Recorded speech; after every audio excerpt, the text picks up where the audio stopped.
আমাদের আজকের সকাল শুরু হয়েছে ভোর ৬টায়। আজকে আমাদের গন্তব্য ভিয়েতনামের বিখ্যাত হালং বে। ফাইনালি আমাদের শিপ পেয়ে গেলাম। আমার বেশি আগ্রহ ফুড নিয়ে।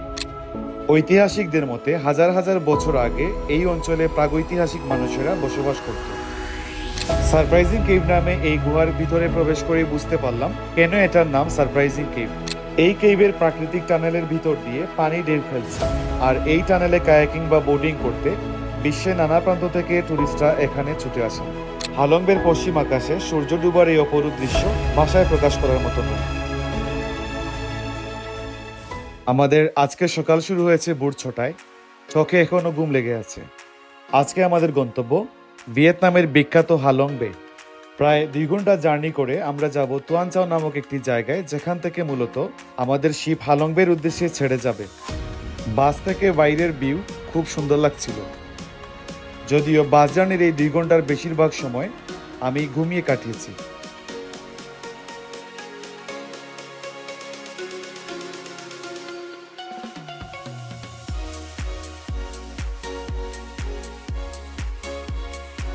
পোর্ট এরিয়াতে নামিয়ে দিয়ে বাসটি অন্য কোথাও চলে যাচ্ছে।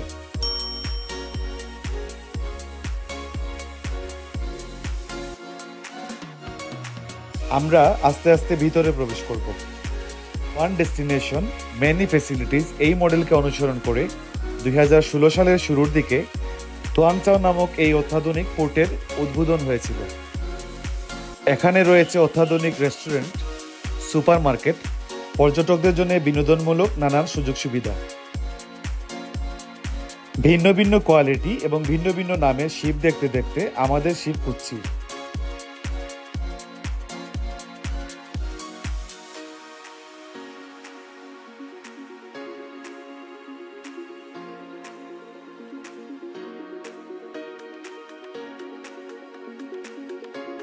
ফাইনালি আমাদের শিপ পেয়ে গেলাম।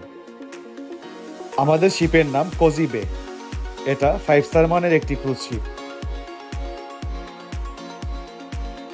শুরুতেই প্রত্যেকে একটি করে রিফ্রেশিং টাওয়াল দিল। এটা বেশ ভালো লেগেছে। আমার বেশি আগ্রহ ফুড নিয়ে। এক নজরে দেখে নেওয়া যাক আজকের লাঞ্চ মেনুতে কি কি আছে।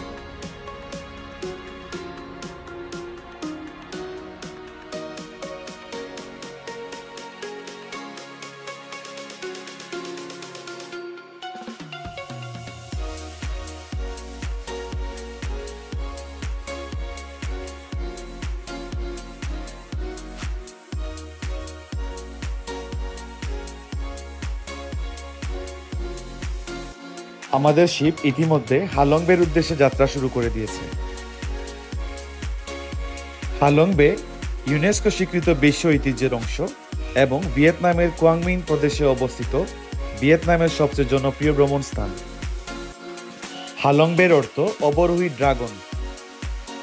উপসাগরটি হালং শহরের কাম্পা শহরের অন্তর্গত এবং এটি ভেন্ডন জেলার একটি অংশ। হালং বের আয়তন ১৫৫৩ কিলোমিটার, যেখানে অসংখ্য দ্বীপ রয়েছে, যার অধিকাংশই চুনাপাথরের।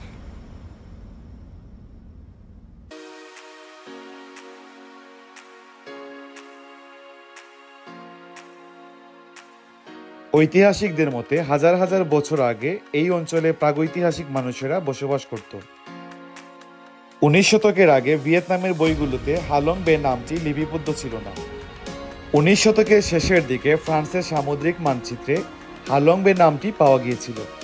স্থানীয় কিংবদন্তিদের মতে ভিয়েতনামের বাইরে শত্রুদের হাত থেকে বাঁচার জন্য দেবতারা ড্রাগনদের একটি পরিবারকে রক্ষক হিসেবে পাঠিয়েছিলেন। ড্রাগনদের এই পরিবার গহনা এবং জেট তুতু ফেলতে শুরু করে এবং উনারা বিশ্বাস করে এই রত্নগুলো উপসাগরের কিছু কিছু দ্বীপ এবং দ্বীপগুলিতে পরিণত হয়েছে। আমাদের লাঞ্চের সময় হয়ে গেছে।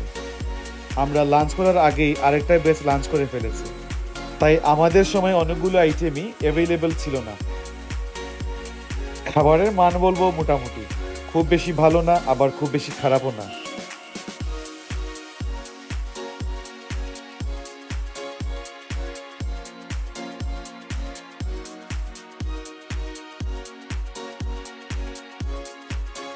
চলুন এবার আপনাদেরকে পুরো শিপটি ঘুরে দেখাই। সিঁড়ি বে সেকেন্ড ফ্লোরে উঠছি। আমাদের শিপের নাম হলো কজি বে। এখানে 5টি স্টার দেওয়া আছে। এটি 5 স্টার মানের একটি ক্রুজ শিপ। কজি বে নামের এই ক্রুজ শিপ করে হালং বে ঘুরার প্যাকেজ কিনতে হয়েছিল $50 খরচ করে, যা বাংলাদেশি টাকায় প্রায় 6,000 টাকা। এই প্যাকেজে আছে হোটেল থেকে পিক অ্যান্ড ড্রপ, হালং বে ভ্রমণ, দুপুরের বুফে লাঞ্চ, কায়াকিং, একটি কেইভে নিয়ে যাবে এবং সুইমিং করার জন্য একটি আইল্যান্ডে আমাদেরকে নামাবে। এটা হচ্ছে একটি ডেলং প্যাকেজ। ডেলং প্যাকেজ ছাড়াও কিছু কিছু শিপে রাতে থাকারও ব্যবস্থা আছে। সেটা মূলত 2 দিন 1 রাতের প্যাকেজ। সেক্ষেত্রে প্যাকেজ প্রাইস কিছুটা বাড়বে।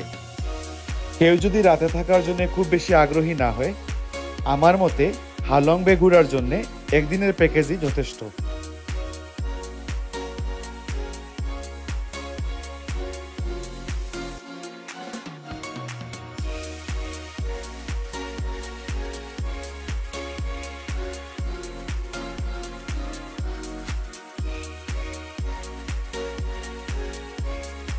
দিনের প্রথম অ্যাক্টিভিটি একটি গুহা এক্সপ্লোর করার জন্য আমাদেরকে এখানে নামিয়ে দিয়েছে। সিঁড়ি বেয়ে উঠলেই দেখা পেয়ে যাব সারপ্রাইজিং কেভ নামে একটি গুহার।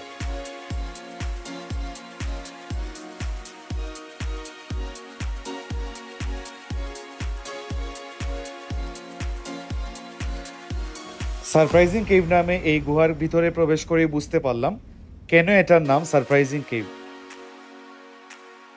ভয়ঙ্কর সুন্দর রহস্য ঘেরা এই কেভটি হলো হালং বের সবচেয়ে বড় কেভ। এটার অপর নাম হলো সাংসট কেভ।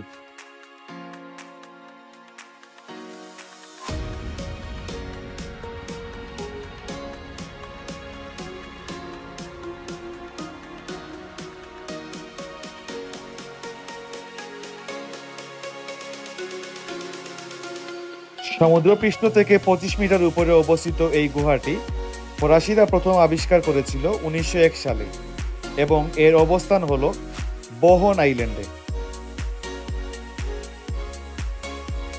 এই কেইভের একটা অংশের গঠনের সাথে দাড়ি সম্বলিত ঘোড়ার একটা সাদৃশ্য রয়েছে। ভিয়েতনামিজরা বিশ্বাস করে গড গিয়ং এই পাথুরে ঘোড়া এবং তরবারি রেখে গেছেন তাদেরকে সকল ধরনের অশুভ শক্তির হাত থেকে রক্ষা করার জন্য।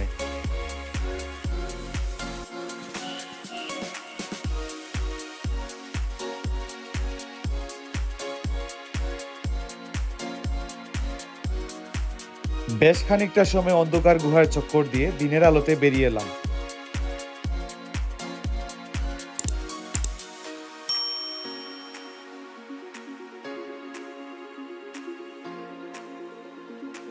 এবার আমাদেরকে শিপে ব্যাক করতে হবে।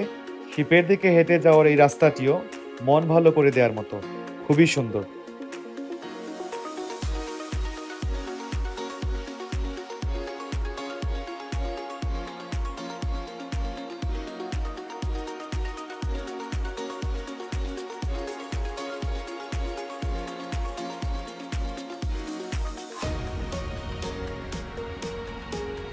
এবার আমাদেরকে নিয়ে এসেছে বোহন আইল্যান্ডে অবস্থিত লুয়ন কেইভে।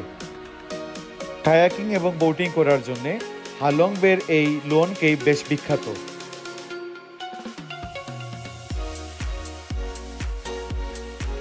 এখান থেকে কায়াক নিয়ে সবাই চলে যাচ্ছে কায়াকিং করতে।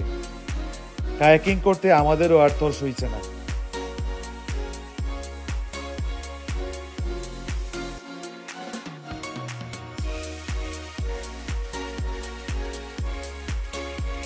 এই কেইভের প্রাকৃতিক টানেলের ভিতর দিয়ে পানি ঢেউ খেলছে, আর এই টানেলে কায়াকিং বা বোটিং করতে বিশ্বের নানা প্রান্ত থেকে টুরিস্টরা এখানে ছুটে আসেন।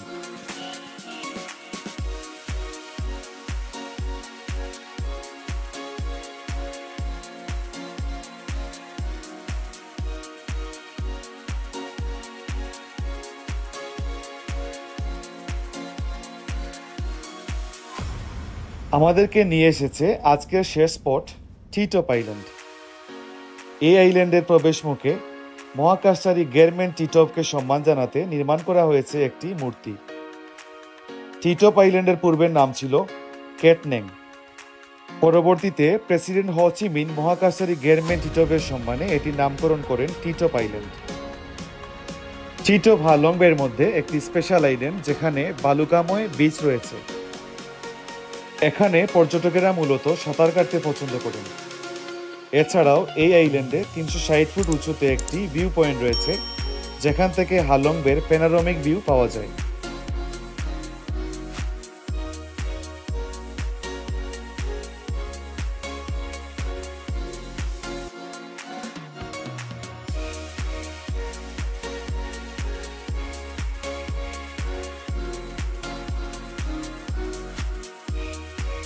হালং বেতে চমৎকার একটি দিন কাটিয়ে এবার ফিরছি বন্দরের দিকে।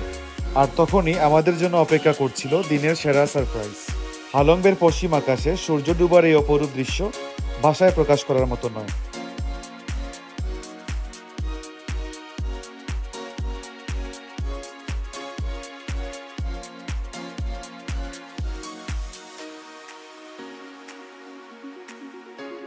ভিয়েতনামের বিখ্যাত হালং বে থেকে আজকের মতো বিদায় নিচ্ছি। দেশ বিদেশে ট্রাভেল ব্লগ দেখতে আমার চ্যানেলে সাবস্ক্রাইব করে রাখতে পারেন। ভিডিওটি দেখার জন্য আপনাদের সবাইকে ধন্যবাদ।